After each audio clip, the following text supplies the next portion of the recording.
Saudara-saudari, saya terpaksa menyebutkan perkara ini dan membaca fakta-fakta ini untuk saudara-saudari gunakan apabila turun ke PDM dan kawasan masing-masing. Kita dengar parti-parti yang sebelum ini tidur pun mahu masuk bertanding. Kita harus ingat, UMNO dan BN Sabah 100% dipimpin oleh orang Sabah.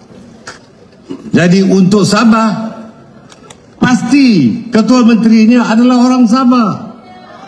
Kerana BN dan UMNO ini orang Sabah, tidak ada orang Melaya yang akan jadi calon apatah lagi jadi Ketua Menteri Sabah.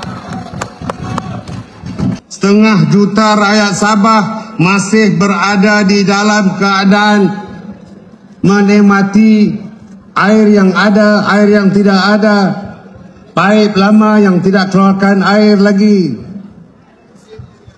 Tok Bong, tukar paip baru. Saya memberi tempoh 3 tahun saja untuk Datuk Seri Bermota dan rakan-rakan yang lain yang akan jadi adun mewakili Barisan Nasional untuk membuat perubahan dari bekalan air bersih di negeri Sabah.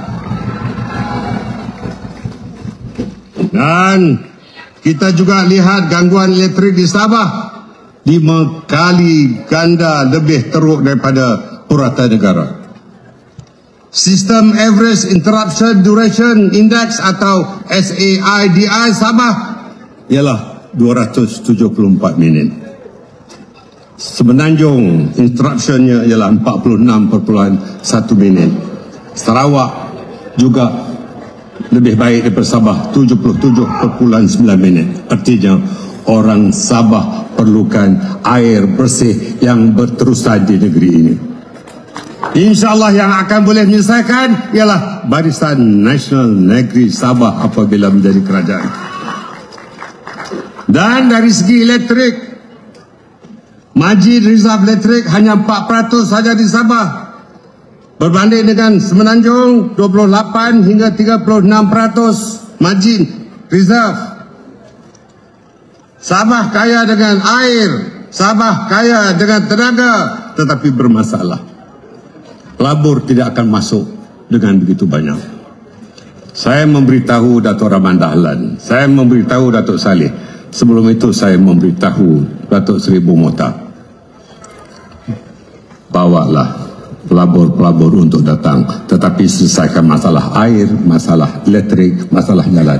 InsyaAllah pelaburan yang akan masuk ke Sabah lebih bilion-bilion ringgit yang akan dibantu oleh kerajaan pusat untuk dibawa ke Sabah.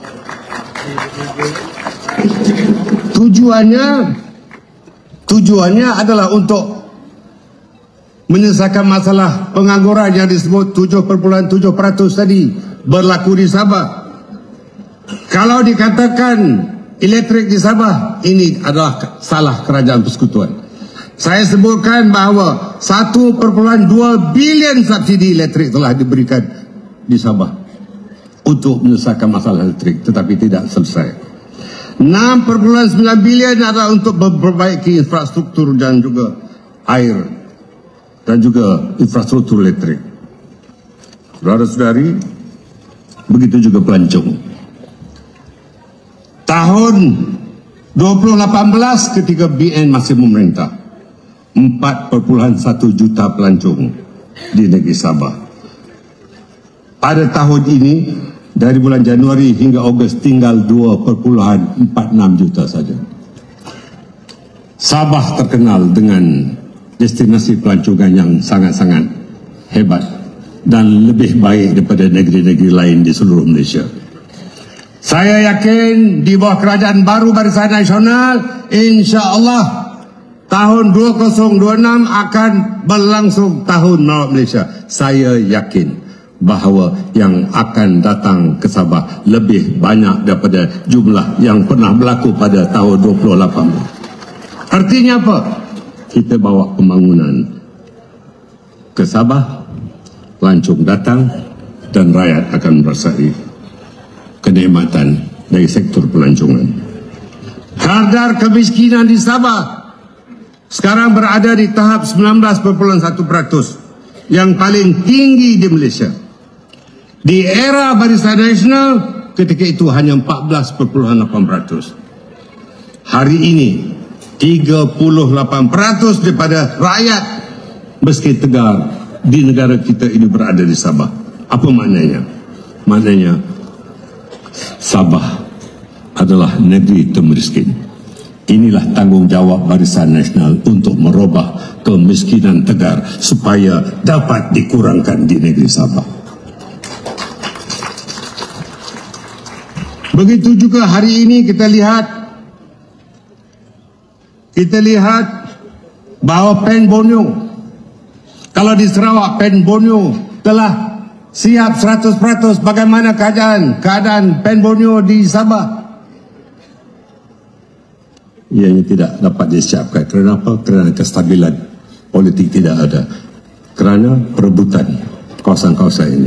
InsyaAllah kita akan lakukan yang terbaik untuk Pen Borneo ini supaya dapat dipercepatkan agar perjalanan akan dapat disikatkan di seluruh negeri Sabah.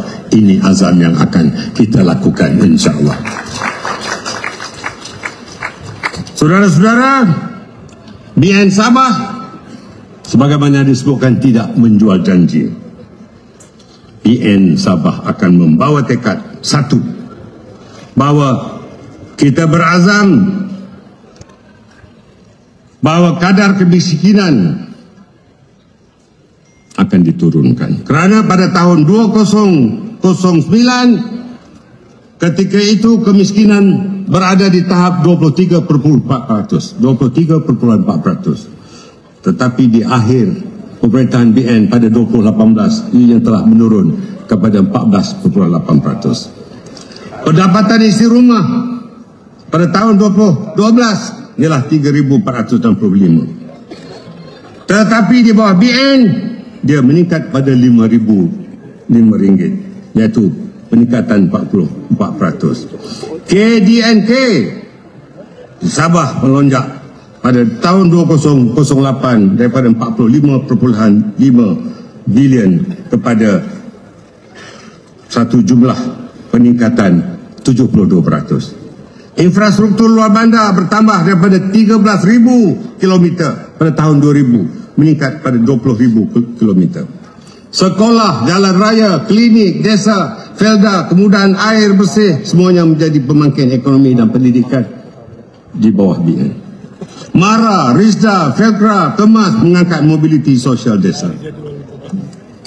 Saudara-saudari, saya terpaksa menyebutkan perkara ini dan membaca fakta-fakta ini untuk saudara-saudari gunakan apabila turun ke PDM dan kawasan masing-masing. Hari ini kita dengar parti-parti yang sebelum ini tidur pun mahu masuk bertanding. PRN ke-16 yang lalu sebanyak 14 parti politik telah bertanding. Ini PRN ke-17 bukan pesta logo lagi. Rakyat mahu kerajaan yang boleh menyelesaikan masalah di Sabah. Dan kita mahu bahawa masalah-masalah ini harus diselesaikan dengan segera. Kita harus ingat,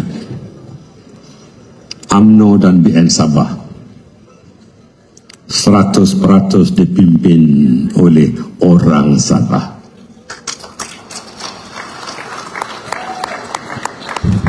Dan kita tidak pun mahu berniat atau menghantar mana-mana calon dari Semenanjung untuk bertanding di sini. Sebagaimana Pahang, menteri besarnya adalah orang Pahang. Sebagaimana Perak, menteri besarnya adalah orang Perak.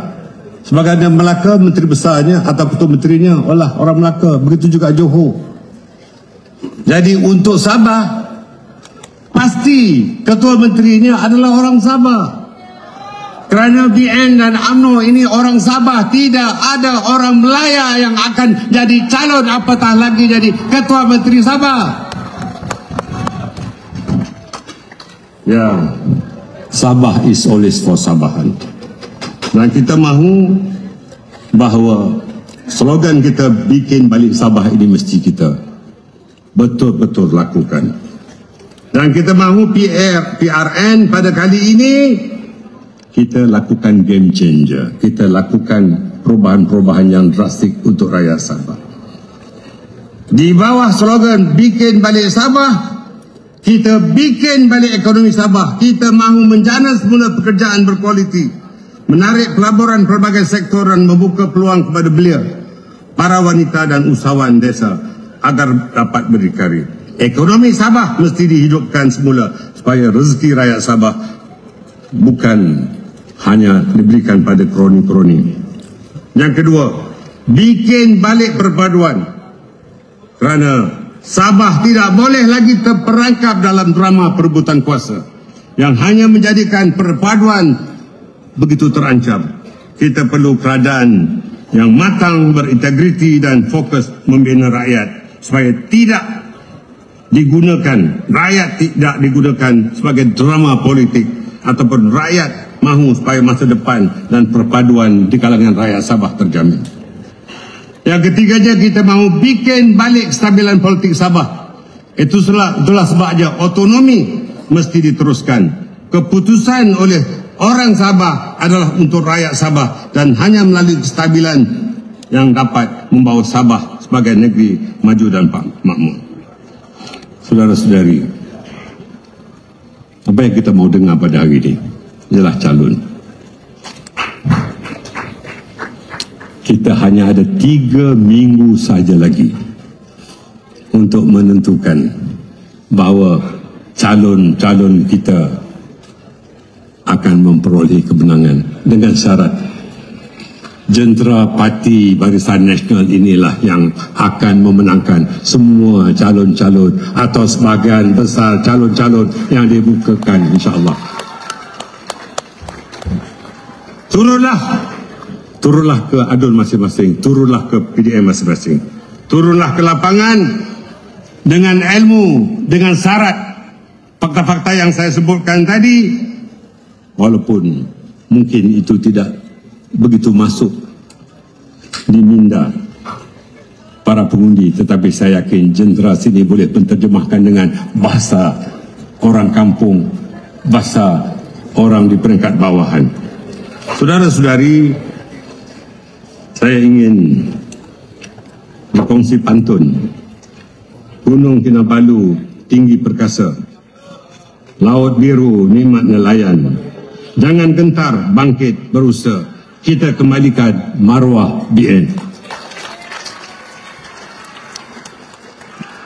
Dari Tawau ke Kota Marudu, ada yang bangkit, ada yang rindu. Kalau mahu lihat Sabah kembali maju, tetap BN, kita terus radu, tetap radu. Saudara-saudari, saya dengar yang lawan kita duit banyak. Ada yang mau bagi RM500 satu pengundi, ambil. Ada yang mau bagi RM1.000, ambil. Itu rezeki. Tetapi hati kita, jiwa kita, minda kita tetap Barisan Nasional. Kita beritahu pengundi-pengundi di kawasan kita masing-masing, bagi duit, ambil duit. Bagi beras, ambil beras. Bagi jing, ambil jing. Undi tetap Barisan Nasional. Kita mahu membuktikan pada kali ini bahawa kita mahu kali ini apa yang dihasratkan oleh Datuk Seri Panglima Bong Mota dan rakan-rakan yang lain, bahawa orang Sabah sangat rindu kepada Barisan Nasional. Di tangan kita itulah rindu mesti dikembalikan kepada rakyat dan pengundi Barisan Nasional. Kita balas kerinduan itu dengan khidmat yang terbaik dari adun-adun Barisan Nasional. Saya yakin walaupun yang datang di hadapan di Dewan dan di luar Dewan ini tidak cukup tempat, sangat-sangat padat. Tapi yakinlah yang di luar sana, di kawasan kita masing-masing, lebih ramai yang menunggu untuk melihat calon-calon Barisan Nasional menang kembali menjadi adun-adun, insyaAllah. Dan saya merasakan bahawa apapun yang akan dilakukan oleh sama ada yang memerintah sekarang atau yang pernah jadi pemerintah dahulu sebelum itu, yakin bahawa kepimpinan Barisan Nasional Negeri Sabah kali ini berada di tingkat yang paling baik dan paling stabil, insyaAllah. Inilah yang kita mahu lihat. Kejayaannya bergantung bukan hanya kepada jentera, tetapi bergantung kepada bagaimana kita menangani permasalahan komunikasi kita, bagaimana soal sosial media, bagaimana kita menjawab, bagaimana kita berkomunikasi dengan rakyat. InsyaAllah wanita ada peranannya, pemuda ada peranannya, putri ada peranannya. Kombinasi ini sangat penting untuk jentera Barisan Nasional seluruh negeri Sabah. Kita mengucapkan terima kasih kepada pengurusi-pengurusi perhubungan negeri-negeri, BN negeri-negeri yang akan turun terus ke bawah membantu semua calon-calon kita seluruh negeri Sabah. Kita ucapkan terima kasih kepada mereka semua, berikan tepukan kepada semua pengurusi-pengurusi Barisan Nasional negeri-negeri, kepada pemimpin-pemimpin bahagian daripada seluruh negara yang akan berada di Sabah hingga 29 hari bulan. Terima kasih pada wanita. Terima kasih pada jentera pemuda. Terima kasih pada jentera putri. Yang penting, jentera Sabah wajib memainkan peranan utama untuk memenangkan calon-calon BN di Sabah ini. Boleh? Boleh?